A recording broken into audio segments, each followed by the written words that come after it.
Major support for Out to Lunch is provided by the law firm of Jones Walker, established in 1937 with over 375 attorneys in offices throughout the U.S., providing a comprehensive range of services to a local, national, and international client base. JonesWalker.com. And by Hancock Whitney. Hancock Whitney is here for families, here for businesses, here for communities during this challenging time. Visit HancockWhitney.com/COVID-19 for the latest.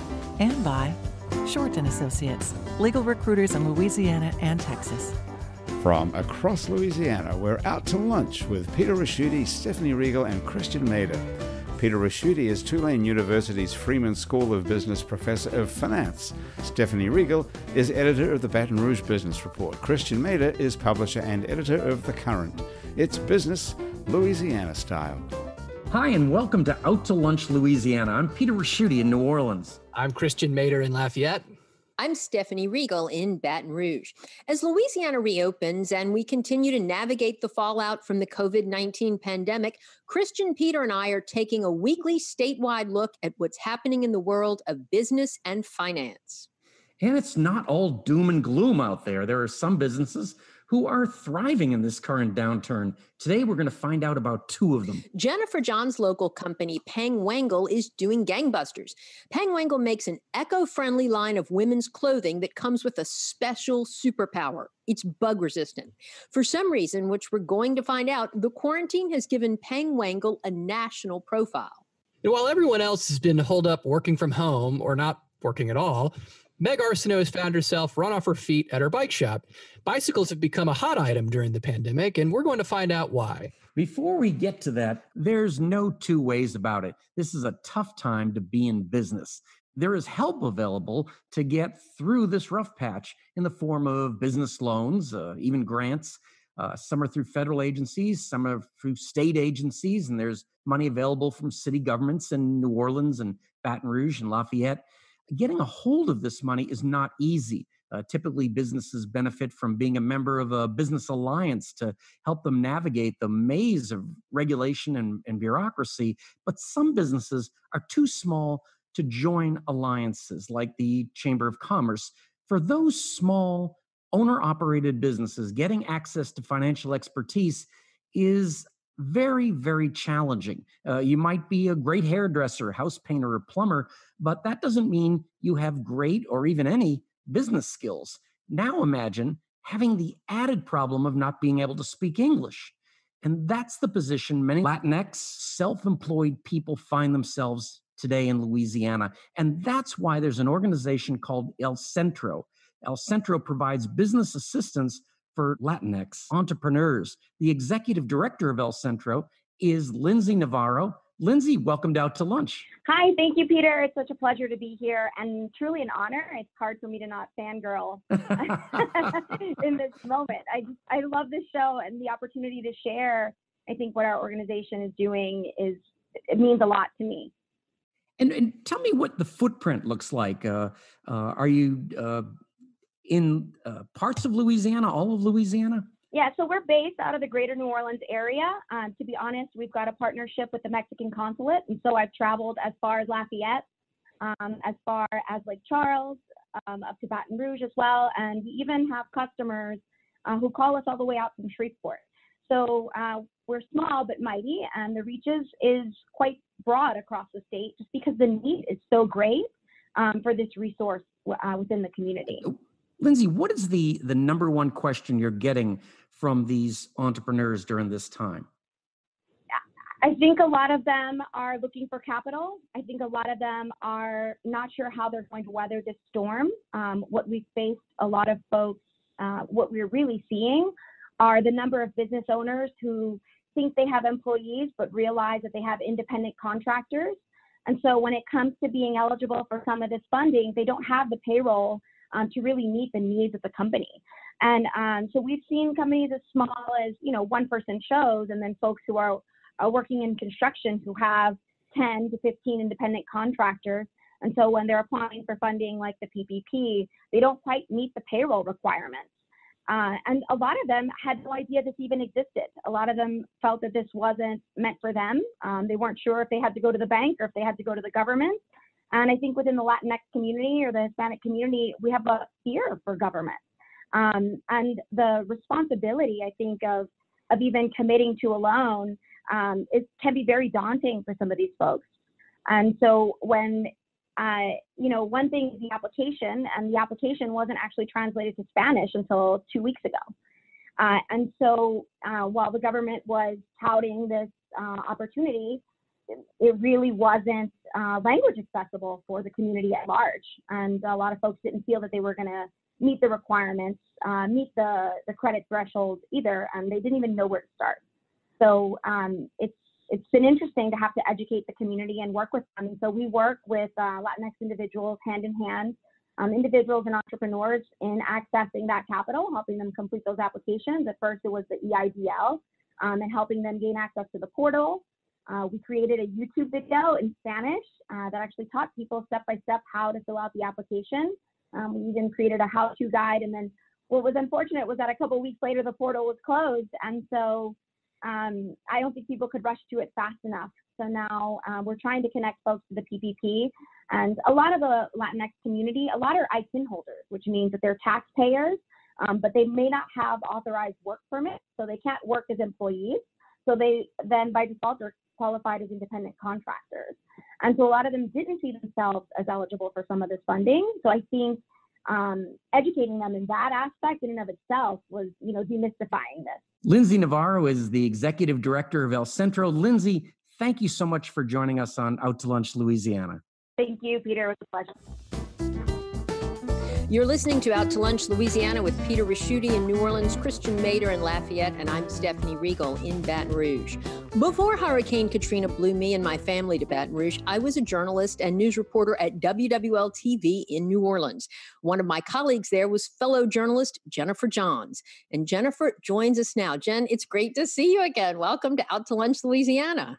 Great to see you. I love the show. Thank you. Well, I'm still a journalist, but you are smart. You got out when you could. You are now the founder and CEO of a company, and one with an intriguing name, no less, Peng Wangle. So the story goes that while you were out in the field reporting, you were so sick of getting bitten up by mosquitoes and other bugs that you created a line of bug-resistant clothing for women. Scarves, wraps, pants, hats, and bags that are not only stylish and lightweight for life outdoors in the South, but they're also impregnated with a safe and long-lasting bug repellent.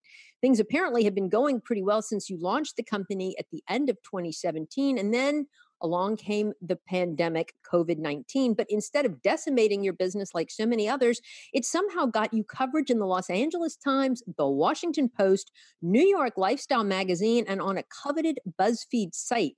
Is all this pandemic publicity a result of your superior media skills honed during your years at Channel 4 or something else? No, I will say no. So we had one product that we launched with that we primarily sold on Amazon. And so over the last couple of years, I've been developing new products with really fabulous fabrics. It takes a long time, takes a lot of money. So our new products, the wraps and scarves, came out in February. So we're sitting on all this inventory. And so we decided to go to a trade show. Lucky for me, the Travel Goods Association happened to be in New Orleans on March 4th and 5th. So we got ourselves a little pod at the trade show. And that's where the Los Angeles Times reporter was and the Washington Post reporter. So that was and they were really excited about what we were doing. Because of those two articles right away, we got a lot of sales on our website. And so I hired a publicity firm out of Arizona. Actually, I interviewed several firms, and then they got us into BuzzFeed and Texas Lifestyles Magazine and Southern Voting. And so we've been getting a lot of press. And the BuzzFeed article, actually, we were number 3 on the 35 most awesome Mother's Day gifts that are 100% quarantine friendly. So even though we had positioned ourselves as a travel brand, because I figured people who are looking for bug repellent apparel, they don't want to get dengue fever while they're in Jamaica. They don't want to get malaria while they're in Africa, the yellow fever. I figured they'd be the savviest and they'd be looking for this product. But then when nobody was traveling, again, I'm like, uh-oh. So once they put it 100% quarantine friendly and it's a perfect gift idea because it's one size fits all of a sudden it's, just like, oh, great, get your mom who's sitting on her porch getting eaten by mosquitoes, go ahead and get her a wrap. And so we sold out of 2 colors. And then Texas Lifestyles Magazine came out with an article that said, here's the perfect gift to give a loved one to help them self-care this summer. So it's a self-care gift. It's a quarantine friendly gifts. So we were very, really, I mean, I don't know if it's luck, serendipity. It was weird, but it was great. Jennifer, like our old colleague, the late Larry Sherling used to say, chance favors a prepared mind. But, Yes. but I'm just so curious how you made this leap from journalism, which prepares you to do nothing but annoy all of humanity, to being such a savvy business person. Where did you learn how to start a business and grow a successful business? Well, I left Channel 4. I actually went on maternity leave and then just never went back. So, but I really, I wasn't very good at, sitting still. So I started, teaching at Loyola and Tulane media classes, and I started a video production company for about 15 years. And we did a lot of like sort of technical videos for companies explaining things. We did some brand films, a couple of commercials, and I made 2 documentary films while I was doing that. Really making a documentary, by the time you raise the money and you hire the crew and you write the script and you do everything like that, it's essentially like starting a small business. The only big difference is that I made 0 money. They were great. It was fun. Doesn't make you any money.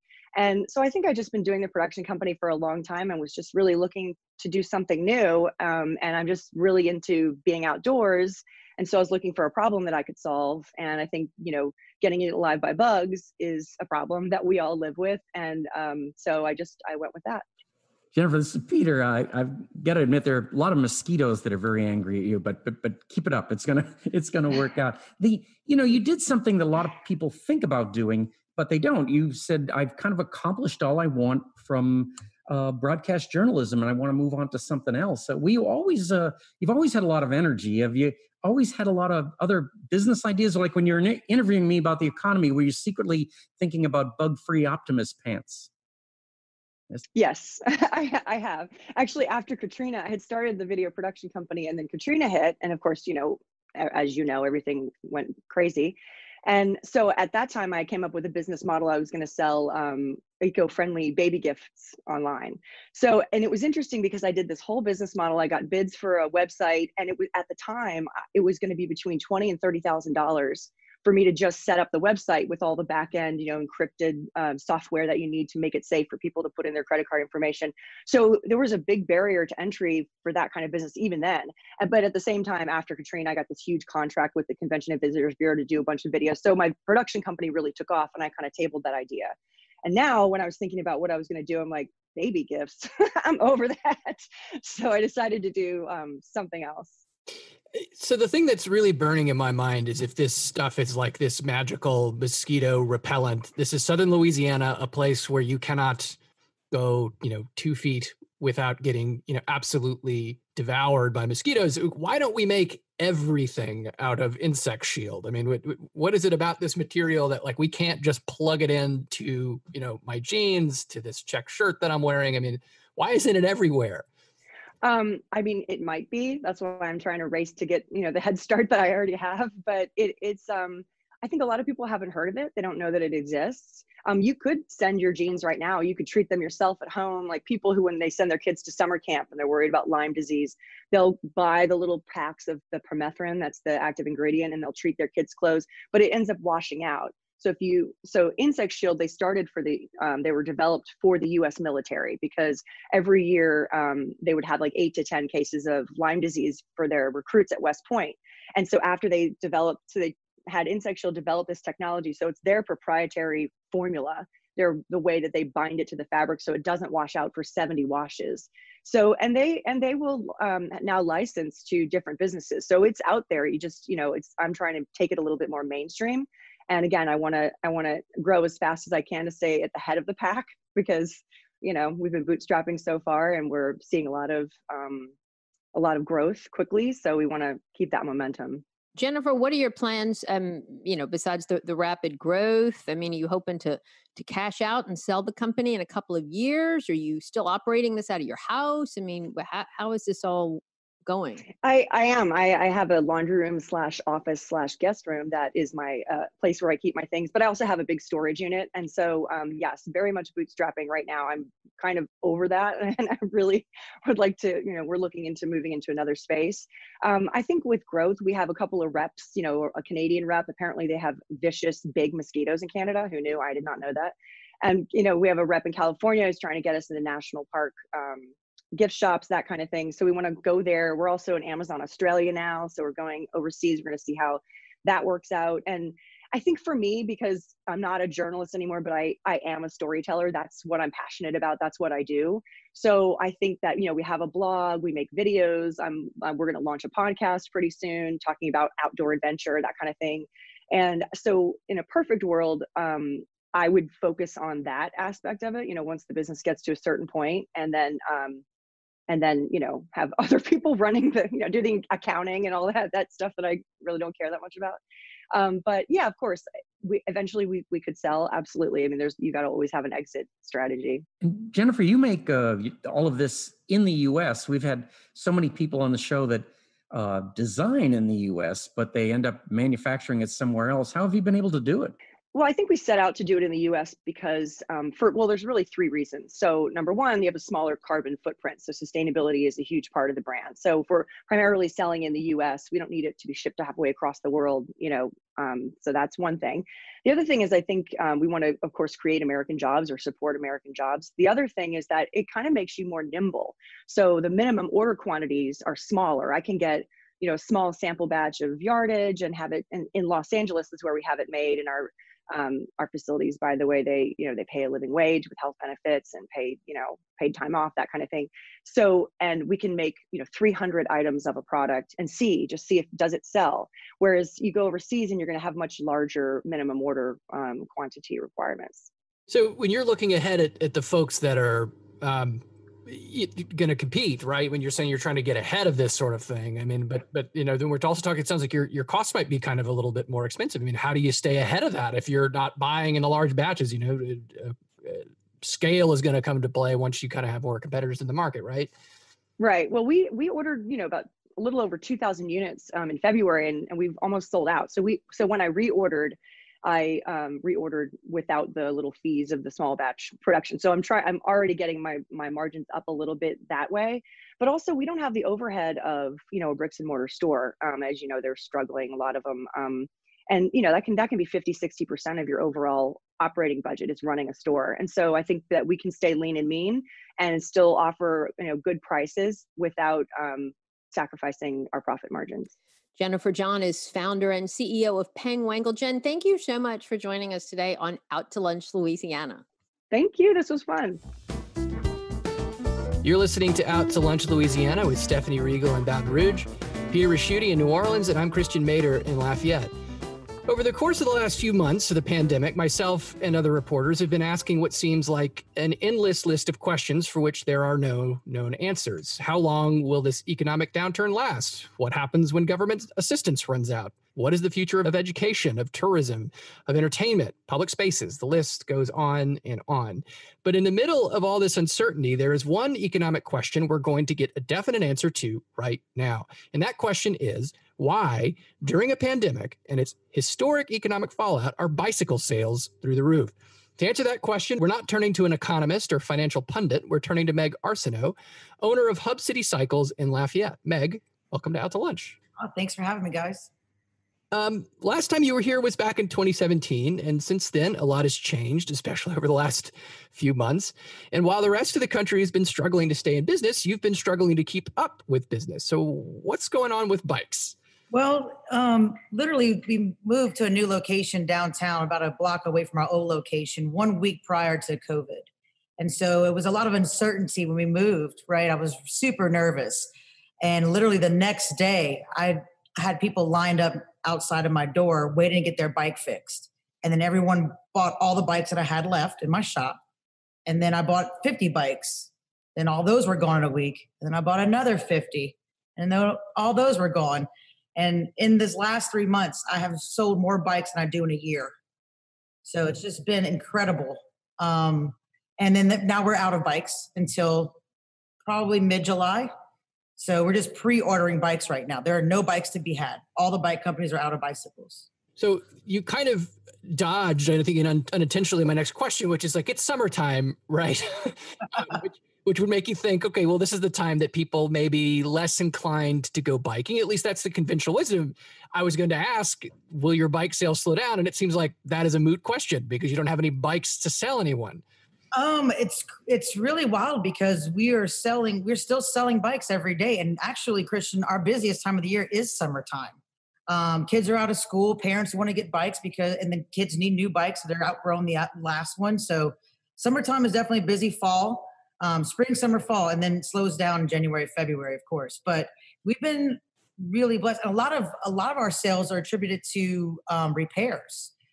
We are right now, we just went from 18 days to about 2 weeks now. We've kind of caught up with bicycle repair, if that's even catching up. And we really had a formula from the get-go. We realized that if we started doing small repairs every day from 11 to 12:30, that we could actually get more people through the door, right? And sort of keep up with it. And that has really helped us. A lot of people have been very stressed. A lot of bicycle shops and we just really embraced it. I hired 2 new people, and we just started rolling out. We just got ahead of the curve, I guess, and just didn't let it stress us out. Just like looked at it as, wow, look at us. This is the busiest we've ever been. Meaning and like gaining so many new customers as well. So we just hope that this continues after the COVID, but I don't think COVID's going anywhere. So I say bicycles are here to stay. And it's certainly been the same in Baton Rouge. I know the bike shops here have been slammed in the same sort of way. What's the story on the lack of supply? I mean, how long until the manufacturers are able to catch up and get you the inventory that you need? Well, I mean, I don't know if a lot of people know this, but bicycles are kind of like automobiles. Everything's been made in China since the late 70s. Everything kind of moved from America to overseas. So they actually have made bikes. We've had several crates of bikes. I hold about 1,000 bikes at a time come in, but they're only allocating so many bikes per shop. And so, fortunately, we've been able to, keep selling bikes, but it's like all the new bikes for 2021 will be out in August, and then we won't have a shortage again. They'll just keep producing.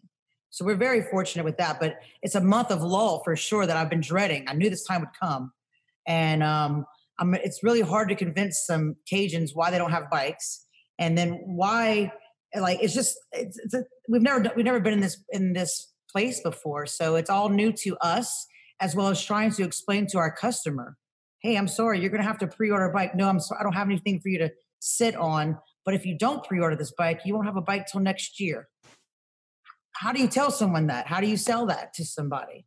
So we've been we ask people to come in. We've actually got to spend more time with people and explaining to them the process that we have to go through and how wild it is, and just grateful for everyone's patience throughout this whole ordeal.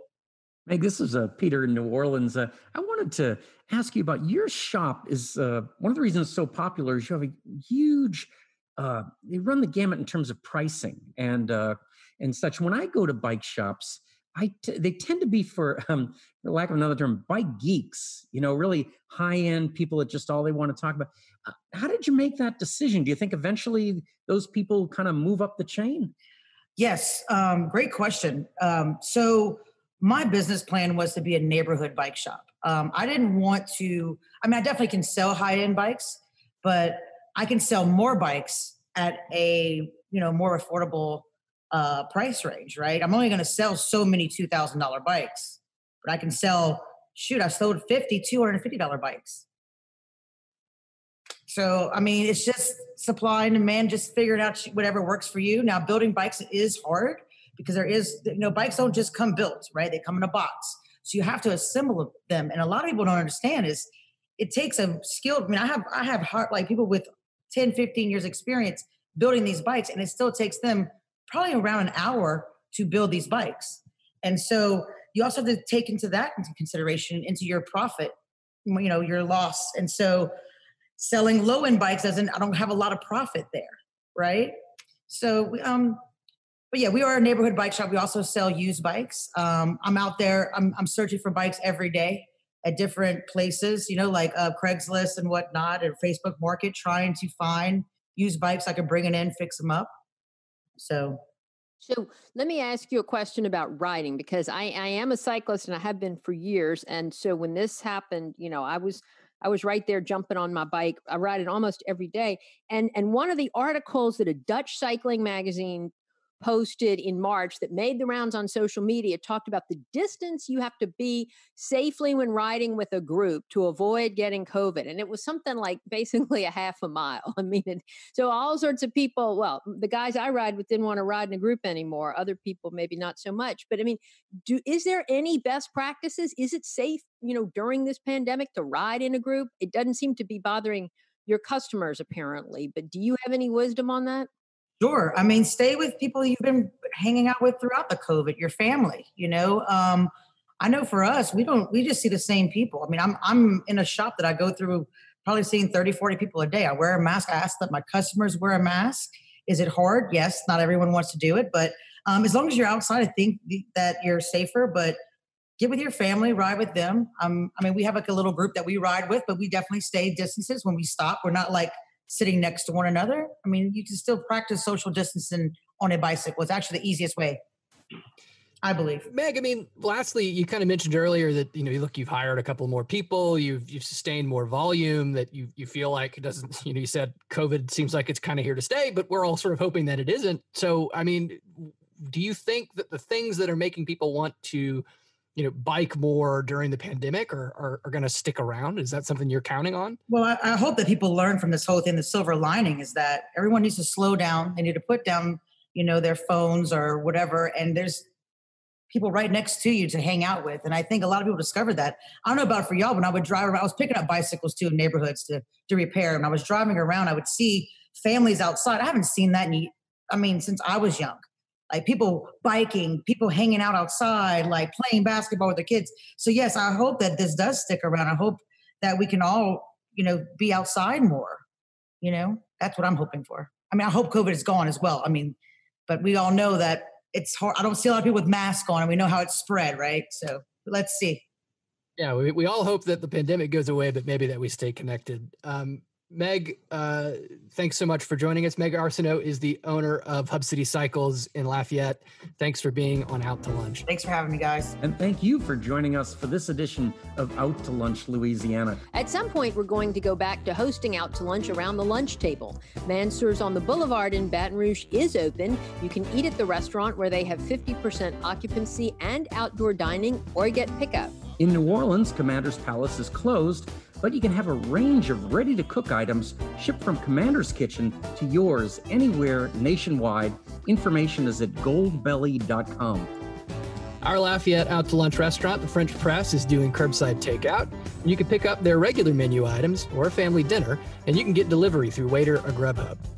Out to Lunch Louisiana is a production of INO Broadcasting. The producer of our show is Grant Morris. Our technical director is Eric Merle. Photos from this show on our website and social media are taken by Jill LaFleur. I'm Stephanie Riegel in Baton Rouge. I'm Christiaan Mader in Lafayette. And I'm Peter Ricchiuti in New Orleans. Thanks for joining us today. We'll see you back here next week for more Out to Lunch, Louisiana. Major support for Out to Lunch is provided by the law firm of Jones Walker, established in 1937 with over 375 attorneys in offices throughout the U.S., providing a comprehensive range of services to a local, national, and international client base. JonesWalker.com. And by Hancock Whitney. Hancock Whitney is here for families, here for businesses, here for communities during this challenging time. Visit HancockWhitney.com/COVID-19 for the latest. And by Short & Associates, legal recruiters in Louisiana and Texas. Mitchell Foreman wrote and performs all the music on Out to Lunch. You can hear Mitchell's music anywhere great jazz is sold or streamed, and at mitchellforeman.com.